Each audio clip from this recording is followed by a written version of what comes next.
Bushong House, which stood right behind the Confederate lines during the Battle of New Market and inherently in the center of the battle.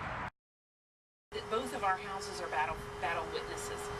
We're standing on a portion of the house that was built in the 1850s, but the front part was constructed in about 1825. But we do even have an older structure on the property. Our smaller log cabin that we affectionately call the 1818 house was built sometime between 1814 and 1818, so coming up on its bike. So what was it like to have a battle in your backyard, and what impact did that have on the Bushong family? And for the family, you know, the battle had been raging for a couple of days up to this point, but imagine they're awakened early on Sunday morning with artillery less than a mile away, pounding right after sunrise. I think it changed the perspective and the dynamic a whole lot. The family ended up spending a lot of the day down in their cellar. That's where their dining room was. But unlike what a lot of people would assume, they're not down there to conceal their presence.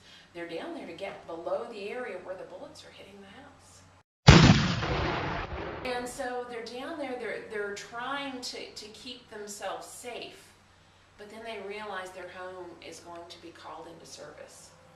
And the surgeons treating those wounded, the surgeons specifically with the Confederates, needed a sheltered place to be able to begin to save lives, and this was the closest structure. Stacey, can you tell us some of the more unique aspects of this beautifully preserved farmstead? Oh, that's a loaded question. There are so many stories that could go to answer that, but I think one of the most unique is it is so typical of a valley home. And so when people step in, they can really get the sense that the family probably just stepped out. And that's the way we've actually designed a lot of the exhibits within the house. So with the 150th commemoration of the battle right around the corner this coming May, what type of things do you all have planned to honor that solemn day? We have got so much going on. Of course, the annual reenactment is scheduled for May 16th, 17th, and 18th, so it's a 3-day event this year.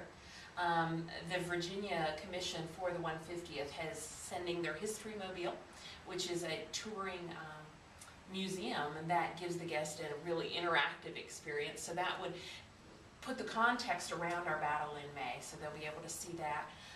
We'll have living history going on here all weekend, both military and civilian. One of the neatest projects that we've done in association with the 150th is begun to track descendants of the battle. And we're going to be having some very special programming both with the descendants and for the descendants. So if any of the Battlefield Foundation's friends are descendants or know them of any of the units that fought here, get in touch with us. We would love to know who you are and have you back here on the 150th anniversary of your ancestors' fight.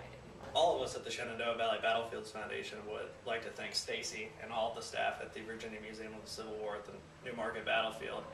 This is an extraordinary site and well worth a visit, and especially with the 150th commemoration right around the corner in May. So Stacey, thank you very much. Oh, very, very.